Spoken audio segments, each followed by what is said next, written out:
এক কাপ চা খাস্তা লেড়োয়ে সকালটা শুরু ইধার কামাল উধার করেই চলছে সংসারের টানাপোড়েন মেটাতে কেউ খোঁজেন চাকরি, কেউ খোঁজেন উদ্যোগের পথ। মিরপুরের তরুণ দম্পতি তরিকুল ইসলাম ও বিথি আক্তার বেছে নিয়েছেন সেই দ্বিতীয় পথ। পোড়া রুটি আর মালাই চা বিক্রি করে গড়ে তুলেছেন নিজেদের ভাগ্য। আলহামদুলিল্লাহ, আমাদের হচ্ছে এই যে রুটিগুলো, এই রুটি হচ্ছে 120 সেল হয় রেগুলার, আর শুক্রবারে হচ্ছে আরো বেড়ে যায়, 150 বা 200 হয়ে যায়। মেয়ে নিয়ে আপনার হচ্ছে রাস্তায় ব্যবসা করা অবশ্যই থাকবে, কিন্তু হচ্ছে সবকিছুই ম্যানেজ করা লাগছে। যে আসলে ঢাকা থাকলে তো আসলে একা তো সম্ভব না, চাকরি করে চাইছিলাম যে কিছু পাশাপাশি কিছু করার জন্য, কিন্তু একা তো আর সম্ভব না। তার জন্য আমার ওয়াইফের প্ল্যানিং, ওই সবকিছু হ্যান্ডেলিং করে, প্লাস হচ্ছে আমি হচ্ছে আপনার বাইরে থাকি। তারিকুল ইসলাম স্থানীয় এক হাসপাতালে চাকরি করেন, তবে আয় অল্প। সংসার চালাতে হিমশিম খেতে হয় প্রতিদিন। এই কঠিন সময় স্ত্রী বিথি আক্তার প্রস্তাব দেন নিজেদের ছোট উদ্যোগ শুরু করার। একসঙ্গে তৈরি করেন পোড়া রুটি আর মালাই চায়ের দোকান।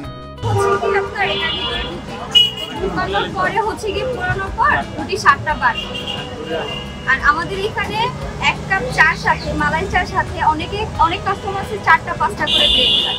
বাকি সময় পুরো দোকান সামলান বিথি আক্তার একাই। পরিশ্রমে তৈরি এই ছোট্ট দোকানে এখন প্রতিদিন পণ্য বিক্রি হয় 6 থেকে 7,000 টাকার। এই আয় বদলে গেছে তাদের সংসারের চেহারা।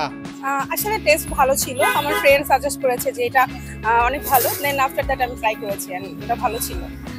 আমি সবার মুখে শুনেছি এটা কুষ্টিয়াতে নাকি অনেক ফেমাস, তো এখন যেহেতু এটা ঢাকায় পাওয়া যায় আর আমার বাসা থেকে খুবই কাছে, দ্যাটস ওয়াই এটা আমি ট্রাই করলাম, তো খুব ভালো ছিল।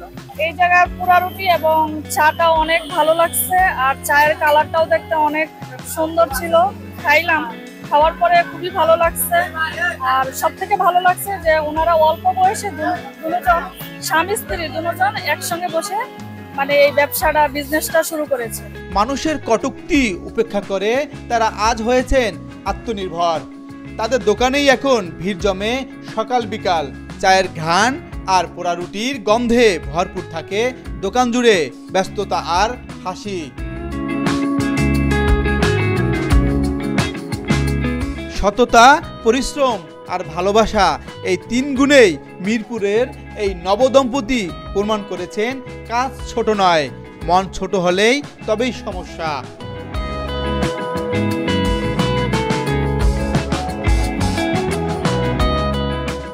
যে হাতে এক সময় সংসারের হিসাব মেলেনি, সেই হাতেই আজ পোড়া রুটি আর মালাই চায়ের সুবাসে ভেসে আসে সাফল্যের গন্ধ।